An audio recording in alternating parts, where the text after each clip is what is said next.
नमस्कार। आज हम डिस्कस करेंगे साइबर क्राइम के बारे में। तो सबसे पहले साइबर क्राइम के ऊपर डिस्कस करने से पहले हम ये पढ़ेंगे कि साइबर स्पेस क्या होता है। तो पहले हम जस्ट इसकी डेफिनेशन देख लेते हैं साइबर स्पेस की। It is an interactive environment that involves interaction between people, software and services. यानी कि साइबर स्पेस एक ऐसा स्पेस या कोई इस तरीके का इन्वायरमेंट जहाँ पर बहुत सारी इंटरेक्शन इन्वॉल्व होती हैं। किसके बीच में? पीपल्स, बहुत सारे लोग, कई तरह के सॉफ्टवेयर्स और कई तरह की सर्विसेज इन्वॉल्व होती हैं। वो सभी साइबर स्पेस का इस्तेमाल करती हैं, यानी कि इंटरनेट का इस्तेमाल करती हैं। इंटरनेट का जो वर्ल्ड है www, यानी कि वर्ल्ड वाइड वेब पे आती हैं ये सारी चीज़ें, और वहाँ पर बहुत सारे लोग आपस में इंटरेक्शन करते हैं। सॉफ्टवेयर्स भी ऑनलाइन सप्लाई होते हैं, फ्री डाउनलोड्स होते हैं, और कई तरह की सर्विसेज हमें ऑनलाइन प्रोवाइड होती हैं। नेक्स्ट है इसमें साइबर क्राइम्स। अब जब हम साइबर स्पेस की बात करते हैं कि साइबर स्पेस यूज़ हो रहा है, बहुत सारे लोग उसमें इंटरेक्ट कर रहे हैं, बहुत सारे सॉफ्टवेयर्स हैं, बहुत सारे सर्विसेज हैं, तो बहुत सारे क्राइम्स भी होंगे जो साइबर स्पेस के साथ कनेक्टेड होंगे। तो साइबर क्राइम को अगर हम पढ़ें तो साइबर क्राइम्स क्या है? आर द क्राइम्स, वो क्राइम विच आर डन, जो किए जाते हैं ऑनलाइन। ये सारे क्राइम ऑनलाइन होंगे, but by using computer device as a weapon. यानी कि जो कंप्यूटर डिवाइस है हमारा, उसको एक स्ट्रॉन्ग वेपन, एक हथियार की तरह इस्तेमाल किया जाता है साइबर क्राइम्स को पूरा करने के लिए। अब नेक्स्ट आपका आता है साइबर यूजर्स। अब मैंने की साइबर स्पेस की बात, साइबर क्राइम की बात, तो कौन है जो ये साइबर क्राइम कर रहे हैं और साइबर स्पेस का यूज़ क्यों कर रहे हैं और हमें क्या आवश्यकता हो इसको यूज़ करने की? तो कौन यूज़र्स हैं जो साइबर स्पेस को यूज़ करते हैं? तो साइबर यूज़र्स में all the peoples who are online, यानी कि वो सारे लोग जो ऑनलाइन हैं वो उस साइबर स्पेस को यूज़ कर रहे हैं, तो वो साइबर यूज़र्स हुए।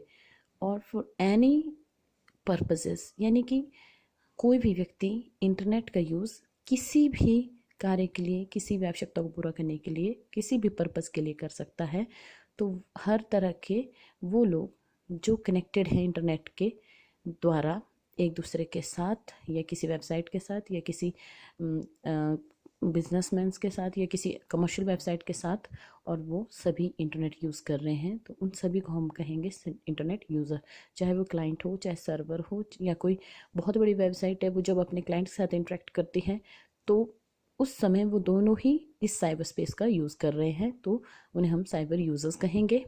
अब है साइबर एक्टिविटीज़। जब हमने साइबर स्पेस की बात की, साइबर यूज़र्स की बात की, तो वो कर क्या रहे हैं साइबर स्पेस पे? साइबर स्पेस पे कुछ ना कुछ एक्टिविटीज़ हो रही होनी, कुछ ना कुछ गतिविधियाँ हो रही होनी, तो वो साइबर एक्टिविटीज़ क्या हैं? तो cyber space can be use for thousands of the reasons. जैसे मैंने बताया, किसी भी रीज़न के लिए हम साइबर स्पेस को यूज़ कर सकते हैं। जैसे सोशल गैदरिंग के लिए, किसी कमर्स के लिए, बहुत बड़ी कंपनीज हैं जो ऑनलाइन अपने प्रोडक्ट बेच रही हैं, तो व्यापार बढ़ाया जा रहा है। एक शॉप से वो उतना व्यापार नहीं बढ़ा सकते जितना वो ऑनलाइन होके थाउजेंड्स ऑर्डर्स ले सकते हैं। उसी तरीके से एजुकेशन को स्प्रेड करने के लिए भी ऑनलाइन स्टडीज़ होती हैं, ऑनलाइन क्लासेस होती हैं, ऑनलाइन बुक्स अवेलेबल हैं। तो साइबर एक्टिविटीज़ में एजुकेशन पर्पसेस के लिए, रिसर्च के लिए, और बहुत सारी एजेंसीज आप सुनते होंगे रोज़ रोज़ कि स्पाई वर्क के लिए, यानी कि जासूसी भी कई देश दूसरे देशों के करने के लिए जो है बहुत सारे सर्वर्स पे डाटा कलेक्ट करते हैं। और स्पाई के लिए, यानी कि एक दूसरे देशों पे निगरानी के लिए भी हम इंटरनेट का इस्तेमाल कर रहे हैं आज की डेट में। मॉनिटरिंग, फंडिंग एक्सेट्रा, यानी कि जैसे आप सैटेलाइट्स देख रहे हैं, वेब से ऑनलाइन हमें पता चलता है कि आज मौसम कैसा होगा, वेदरिंग कैसी होगी। कई जगह की सुरक्षा संस्थानों की मॉनिटरिंग, जैसे हम ऑनलाइन वेब कैम लगे हुए हैं हमारे घरों में, तो हम लोग कहीं भी बैठ के अपने घर को देख सकते हैं। वो सब फैसिलिटीज़ इंटरनेट के द्वारा ही मिल रही हैं। फंडिंग से जो मैं कहना चाह रही हूँ, वो फंडिंग ऐसे बहुत सारी ऐसी संस्थाएं जो एनजीओज़ की तरह काम करती हैं, वो वर्ल्ड वाइड जैसे फंड्स रेज करती हैं किसी अच्छे सोशल वर्क के लिए। तो इंटरनेट का बहुत ज़्यादा इस्तेमाल फंडिंग्स के लिए भी हो रहा है। विदेशों से फंडिंग्स आते हैं, ऑनलाइन अकाउंट्स में ट्रांसफ़र होते हैं, बट वो अवेयरनेस जो आप इंटरनेट के द्वारा ही फैला रहे हैं। इसी तरीके से अगर हम देखें तो मेनली इंटरनेट पे होता क्या है? We send and receive information, send and receive. Internet mainly work on these two principle, sending and receiving. One is client and next is server.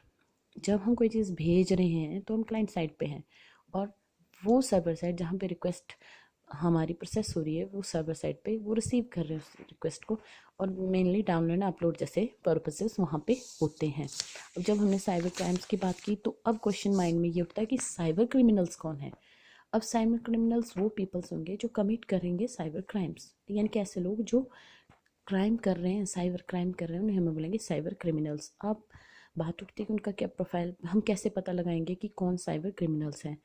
तो इस बारे में बहुत ही डाउटफुल है ये बात कि कौन से लोग हैं जो साइबर क्रिमिनल्स हो सकते हैं। उनका प्रोफाइल कुछ सिमिलर नहीं है, जैसे टेररिस्ट होते हैं उनका पता है कि एक ही मोटिव होता है। तो साइबर क्रिमिनल्स के अलग अलग पर्पसेस के थ्रू वो जो है साइबर अटैक्स करते हैं, अलग अलग यूज़र्स को इफ़ेक्ट करते हैं। उसी तरीके से peoples they don't fit in a single profile motivation. और कैसे कर रहे हैं वो, तो वो क्या करते हैं, अनइंटेंशनली डिसीजन बाय पीपल, यानी कि हम जो लोग यूज़ कर रहे हैं इंटरनेट, हमारा कोई इरादा नहीं होता, हम कोई जानबूझ के नहीं करते हैं ये चीज़ें। कई बार जो होता है हमारी गलती से होती है, और कई बार क्या होता है कि हम ऑनलाइन इस तरीके की चीज़ें कर देते हैं। उसका परिणाम क्या होता है, हमारा डाटा स्टोलन हो जाता है, हम एक्सप्लॉइट होते हैं ऑनलाइन, हमें कई जगह पे कॉम्प्रोमाइज़ करना पड़ जाता है, हमारा सब कुछ हैक्ड होता है, हम हेल्पलेस फील करते हैं। और हाईजैक जैसे जैसे रनसम मनी वगैरह भी कई बार बहुत बड़ी बड़ी वेबसाइट जो हैक हो जाती हैं, ये जो हैकर्स हैं बहुत ज़्यादा मनी डिमांड करते हैं, रैंसम हमसे डिमांड करते हैं। अब क्वेश्चन उठता है, how do I can avoid it, हम इसे क्या हटा सकते हैं, क्या हम इस सिचुएशन को अवॉइड कर सकते हैं।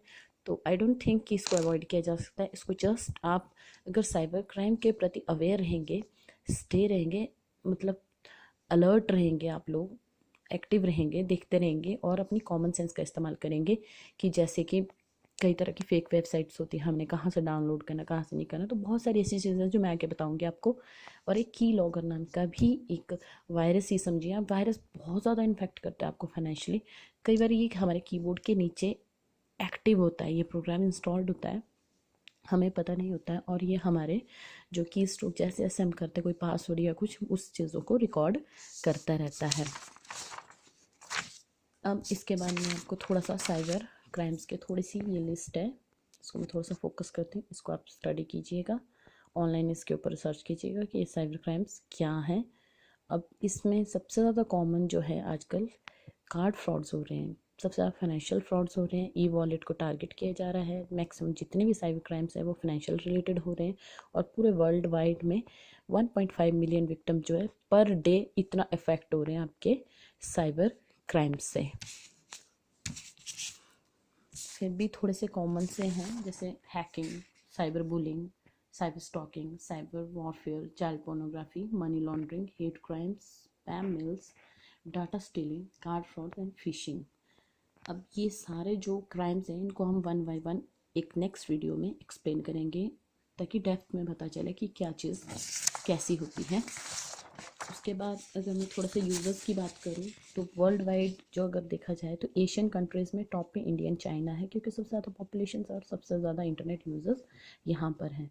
और कब पहला 1990 में जो है हमारे पास जो है फर्स्ट टाइम जो है इंटरनेट इंट्रोड्यूस हुआ, तो लेकिन जो first recorded case as per the records वो 1820 में हुआ था। और फर्स्ट स्पैम मेल जो भेजी गई थी 1976 में थी, वो आरपानेट के थ्रू भेजी गई थी। और फर्स्ट जो वायरस इंस्टॉल हुआ था किसी सिस्टम पे तो एप्पल के कंप्यूटर में हुआ था, वो 1982 में हुआ था।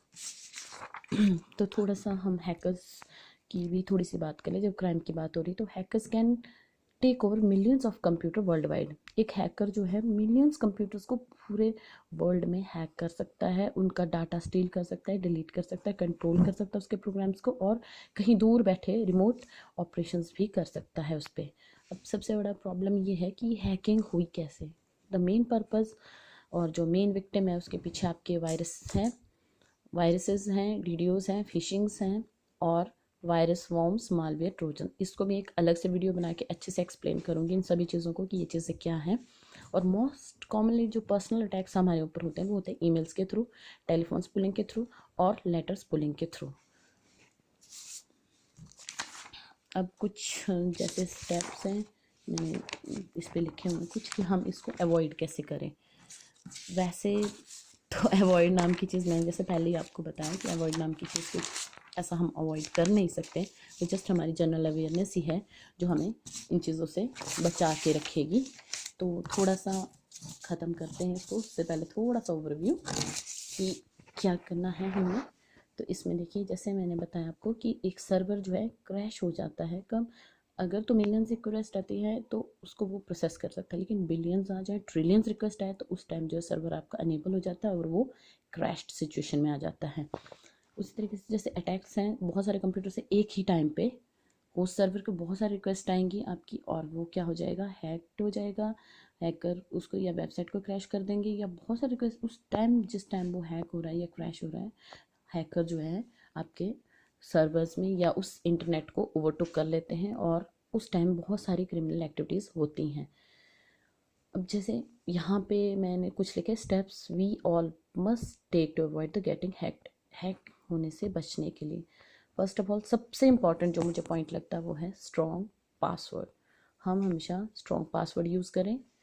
हम ऑथेंटिकेटेड वेब एड्रेसेस को चेक करें कि वो ऑथेंटिकेटेड है कि नहीं है। कुछ वेबसाइट्स होती हैं फेक होती हैं, कहीं तो जैसे बैंक के आईडी है तो उसने अपनी वेबसाइट प्रिंट की होती है पासबुक्स पे या कुछ, तो वो ऑथेंटिकेटेड है, उसी पे जाएं, उसी यूआरएल को टाइप करें वेब एड्रेस पे, कहीं और ना जाएं।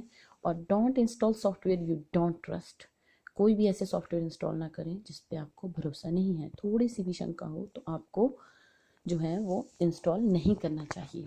तो इसी के साथ मैं थोड़ा सा साइबर क्राइम्स के ऊपर ख़त्म करती हूँ। थोड़ा डिटेल में बताऊँगी इन चीज़ों को। इसके स्क्रीनशॉट्स मैं स्लाइड के एंड में डाल दूँगी सभी नोट्स के, और कोई भी क्वेरीज हो तो प्लीज़ कमेंट करें। Thank you.